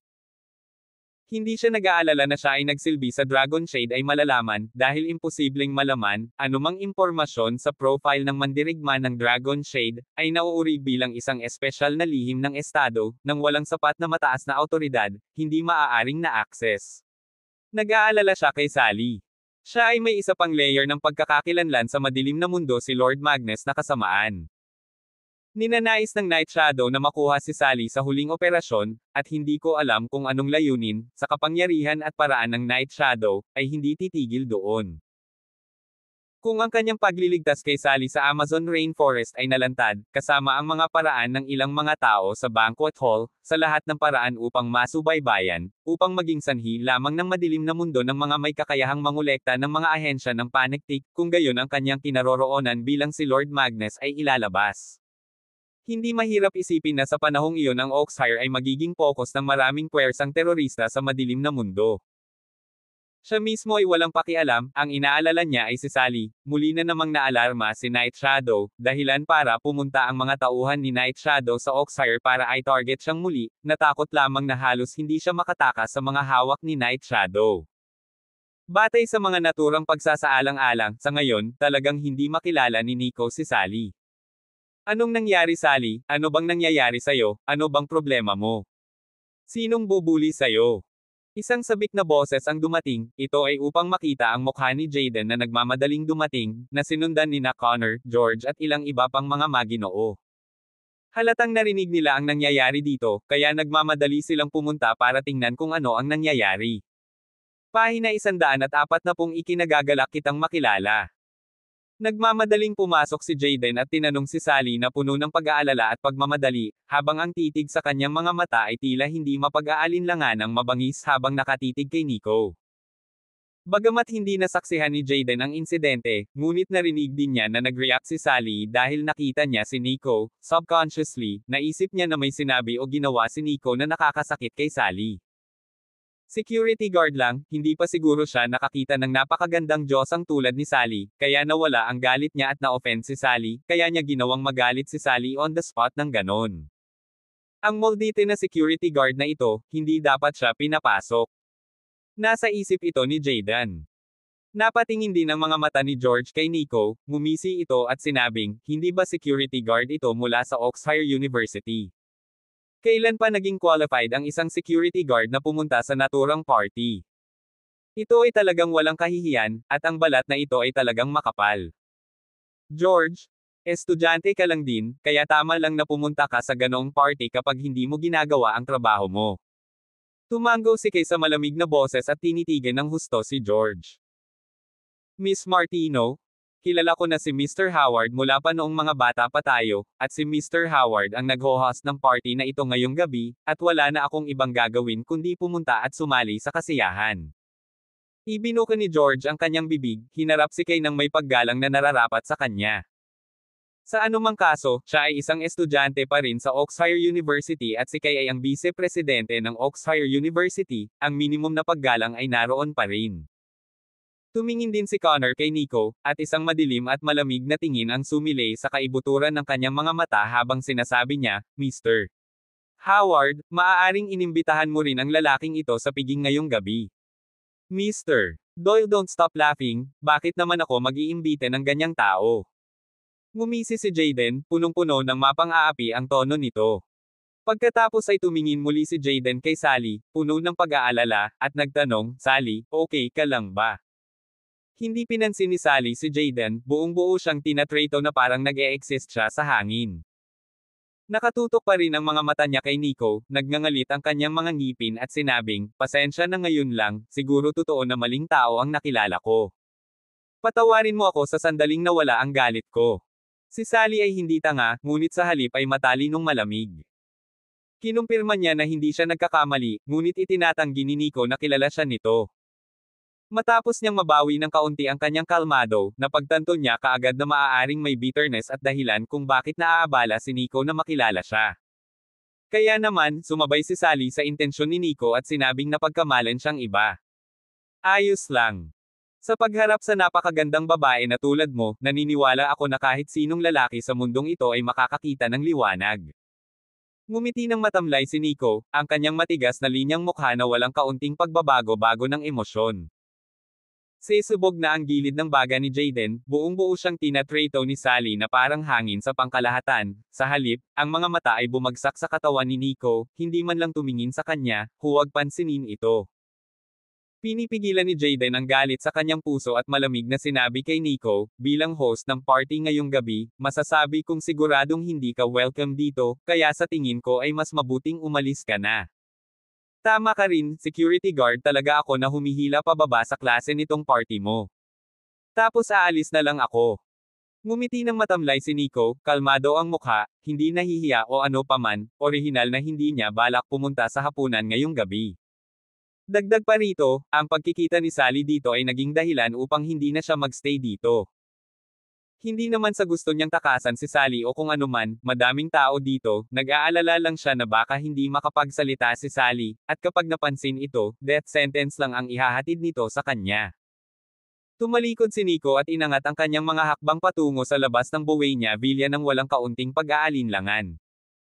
Natigilan si Sally, at pagkatapos niyang lingunin si Jaden, sinabi niya sa malamig na boses, sa mga mata ni Mr. Howard, anong status ang kwalifikasyon ng isang tao na dumalo sa iyong party? Pasensya na, parang hindi rin ako qualified. Excuse me. With that, naglakad na rin si Sally patungo sa labas ng Buena Villa. Nakita niya si Nico sa kanyang harapan, ang tindig nito ay patayo pa rin, ngunit ang likod ay nagpatingin sa mga tao ngunit mukhang nalulungkot at nanlulumo, kahit papaano, naramdaman niya lamang ang sakit sa kanyang puso, naabutan niya at sinabi, "Hoy, maghintay ka. Para sa akin. Hintayin mo ako, okay? Huwag kang magmadali." Nagnganga ang mga ngipin ni Sally habang tumatakbo para makahabol. Naka-high heels siya at nakadress kaya hindi talaga siya komportableng maglakad, pero tumakbo siya pasulong, hanggang sa maabot niya si Nico, na nasa harapan niya, at sa kanya ibinuka ang kanyang mga braso at humarang sa daraanan ni Nico. Sumimangot si Nico, itinaas niya ang kanyang mga mata at sinalubong siya ng malinaw na tubig ng taglagas na si Sally ngunit mukhang matigas ang ulo. "May mali ba?" Tanong ni Nico sa murang tono. "Gusto sana kitang makilala, pwede ba?" Tanong ni Sally. Natigilan si Nico at hindi umimik. Kinagat ni Sally ang kanyang mga ngipin, bigla niyang ibinuka ang palad ng kanyang kaliwang kamay, na para bang may pinipigilan siyang emosyon, ngunit ang tono na iyon ay medyo nasasakal na, ang kanyang mga mata ay namumula na, at seryoso at same time niyang sinabi, "For its sake, pwede ba?" Tumingin si Nico sa palad ni Sally, ang puti ng nyebe at pinong palad, mayroong isang slug na may bahid ng dugo, hindi nakikita at tila may napakahinang amoy ng dugo sa diffusion, at ang kanyang puti at malambot na palad ay nabuo ng isang labis. Matalim na kaibahan. Natigilan ang mukha ni Nico nang maalala niya noong nasa rainforest siya, kinuha niya ang slug na ito sa gilid ng bewang niya at saka casual na ibinagsak sa lupa. Paanong ang warhead na ito ay dumapo sa palad ni Sally sa isang kisap mata? Dapat ay dinampot niya ang warhead nang hindi siya tumitingin at pinahahalagahan ito hanggang ngayon. Nang muli niyang iangat ang kanyang mga mata, nakita niya ang mga mata ni Sally na bahagyang umambon ng tubig, at iniunat niya ang kanyang kanang kamay at sinabing, "Hello, my name is Sally, nice to meet you." Pagkatapos ng mga salitang ito, hinihintay ni Sally ang tugon ni Nico. Hindi nagsalita si Nico, hindi na siya mabilang na mga bihag, matapos ang mga bihag at ang mga hostage na ito ay hindi na nakakaharap. So, meeting Sally again he really very surprised, ayaw din niyang kilalanin, this time umaasa talaga siya na medyo cold-blooded siya, heart can be a little more hard. Sa unang pagkakataon na nakita ko ang pagwawalang bahala ni Nico, hindi namamalayan ni Sally na itinikom ang kanyang mga labi, marahil sa sobrang tigas, ang mapuputing ngipin ay may nakatagong bahid ng dugo. Ang kanyang mga mata ay kinulong ng isang patong ng matubig na ambon, ngunit hindi siya kumurap, matigas ang ulo na nakatingin kay Nico, ang kanyang mahinang katawan ay kontrolado rin ang banayad na panginginig, siya ay biglang natakot, isang pakiramdam ng takot, takot sa talo. Napatingin si Nico kay Sally sa harapan niya, at tumingin sa slug sa kamay niya, huminga siya ng malalim, tuluyang natunaw ang malamig niyang puso sa mga sandaling ito, sa wakas ay iniabot niya ang kanang kamay at sinabing, "Hello, my name is Nico." Sa wakas ay magkadikit na ang dalawang kamay. Sa pagkakataong iyon, ang mukha ni Sally na natatakpan ng mga bakas ng luha ay hindi maiwasang mamulaklak sa isang ngiti na parang bulaklak, maganda. Ang init ng palad, at ang makapal na pakiramdam, tulad ng sa simula, ay hindi nagbago. Sa loob ng Buena Villa. Envelt Ram, A. Ergang nagmamay-ari ng nilalamang ito. Lumungkot ang mukha ni Kay habang sinasabi, "Mr. Howard, si Nico ang kasama kong lalaki na dinala ko, at dahil hindi siya qualified na dumalo sa party mo, siguradong hindi rin ako qualified. Aalis din muna ako." Pagkasabi nun ay tinaas din ni Kay ang mga hakbang patungo sa labas. Bahagyang ngumiti si Stella at sinabing, "I suddenly feel a bit unwell." Si Mr. Howard, magpaumanhin ako sandali, salamat sa imbitasyon. Umalis na rin si Stella at sumunod kay Kay palabas ng Buena Villa, sunod-sunod. Habang papalabas silang dalawa, napatingin ang mga mata sa harap nang makitang magkahawak ang dalawang kamay ni Nico at Sally.